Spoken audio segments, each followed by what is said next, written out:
Ini kamu.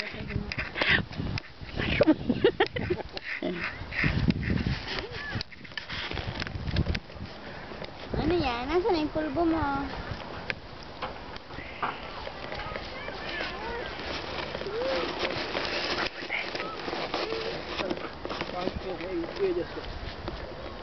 Nilagay yung Ano yung pulbo?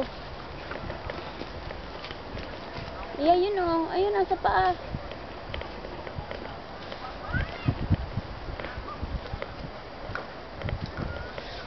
Anak ka, nakaisip na naman.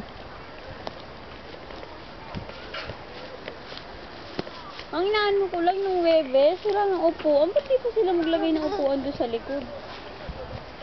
Wala, hindi kasi ang ano, sila, ang Osiri ang bahala. Kaya nga ma, ba't di pa sila naglagay doon nakabisit sa din sa Italiano. Ako noon, kumuha ako dahil ayaw na maglagay. Sabi sa akin, kaya mo na kanya kaming Sila lang, kaya naghihintay kung sino ang, nakabisit. ano. Ay, si Ate Janice, may dalawa siyang bata, wala na siyang upuan. Pinagkasya na lang siya sa isa. Tapos sila. Bibo kasi yata yung bagsaduhan mo.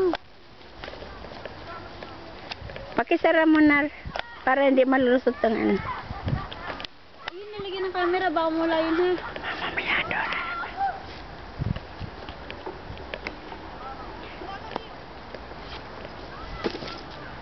Joshua, dito lang. Bago? Ha? Telepono niya? Hmm. Tingnan pa. Ganda. Hindi kasi gusto ko yung yung dito ko pala na eh. Kasi yung nakikita ko yung rito kung sino tumatawag. Ay, dyan pa nakikita? Ah. Kasi? Kasi isa ko hindi eh. Kasi kung ayaw mong kausapin, Pwede niyo hindi sa oo. Paano niyo po